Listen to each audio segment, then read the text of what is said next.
Sono Sangeeta. I'm Sangeeta.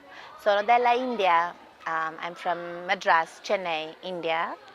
I don't know how to describe myself. I started dancing when I was very small. I had the good fortune to learn with a beautiful teacher. The style of Bharatanatyam, which is the classical dance form from south of India. And I decided to continue with dancing as a profession.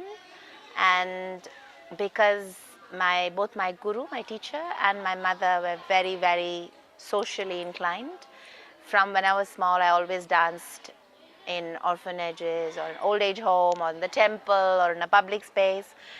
I grew up with the notion of sharing the art without even thinking about it, that not only in the theater that one should perform. So I think that was a big part of my heritage, and also the fact that it has a very strong ideology of communication. It's called Rasa, and I researched the idea of Rasa for many years. And Rasa in India is the fundamental aesthetic for dance, for music, for sculpture, for painting. It's why you create art. It means literally taste, to taste something, but on ideological level, it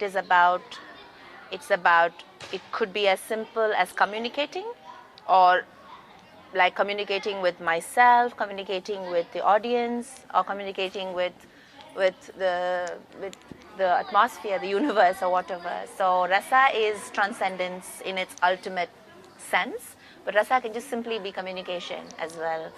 So the idea of communication is so important, because I feel empathy-based communication is what we lack. We either talk at people and we don't listen, or we don't want to engage. And true transformation comes when there is communication. What about the sustainability of your projects? What's your legacy? Sustainability, legacy, they're very big words, and I feel as humans we are so small. We live maybe maximum 100 years if we are lucky, but mostly between 50 and 60, 70 years. And in this little life that we have, sustainability is natural. We're all part of this flow that is going on. I receive from my grandmother, my mother, my teachers, my friends, my family, and I'm passing on to other people around me. And I think that's all. Just being is legacy for me, you know. And I think I talked about the little girl in Cambodia that I had worked with, the one who did that little poetry where she says, I'm a little flower just waiting to bloom. Don't crush me into this earth. At one point she says, I am the instrument of the goddess, the sacred instrument. Don't touch me, you don't have the right. That she had the power to say, you don't have the right, there's a sensation of power. She normally does not have the right to say that, because she comes from a history of being sexually abused, of sexual trafficking, child abuse, and unfortunately she passed away after I met her of AIDS. But her legacy still lives on in her words, and she lives in me, and I think now that I've passed on her words to so many people, she lives in many people, no? How do you create bridges between public, audience, and artist? So, for me, I work mainly in communities, and I work with specific goals. So I use art in education, projects for education, or empowerment, or conflict resolution. So I work with groups for that specific purpose. It's not only to create a performance. The performance sometimes we create, but the performance is for advocacy purpose. Otherwise, sometimes there's no performance. It's just a lesson or a curso, a course or a module. And it has a lot of elements of dance and performance and theater. But at the same time, the goal is to address a topic that normally is very taboo, or has a lot of emotional conflict in it. For example, working with groups of Christian-Muslim conflict, who have lost parents, brothers, sisters. How do you work with young people with this history to bring reconciliation, or working with sex workers to work with the reality of their lives and why they do what they do and how to deal with their daily problems, or working with street children, working with people who are victim of mines, landmines. So different projects have different goals and a different group that is asking for this workshop, and I have to keep that in mind and respect their reality.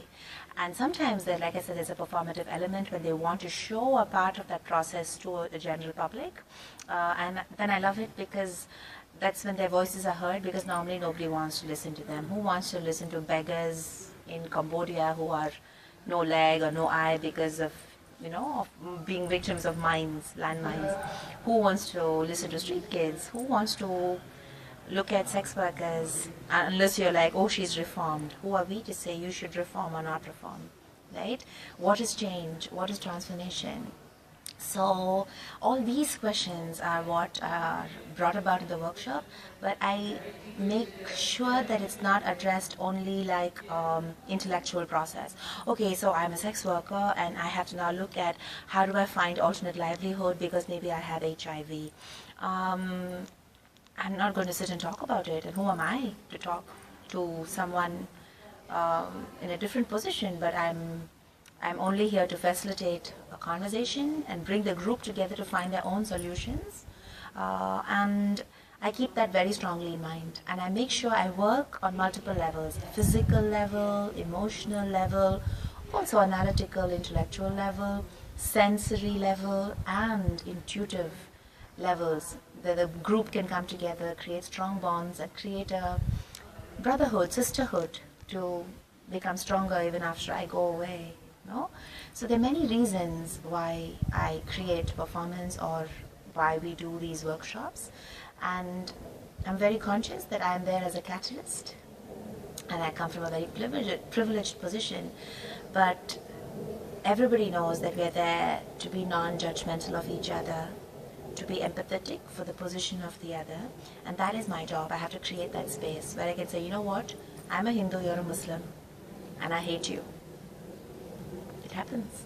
And then you find a space where it's no longer a Hindu or a Muslim, but maybe both of us like dancing, or we make eye contact, or we do a mirroring exercise, or we play trust games, and at the end of the day, I'm not a Hindu and you're a Muslim. You are a person who likes this, who doesn't like this. You become more than just the personification of one identity. That is the most important thing for me. So who is the audience? Who is the artist? I don't know. Even they don't know.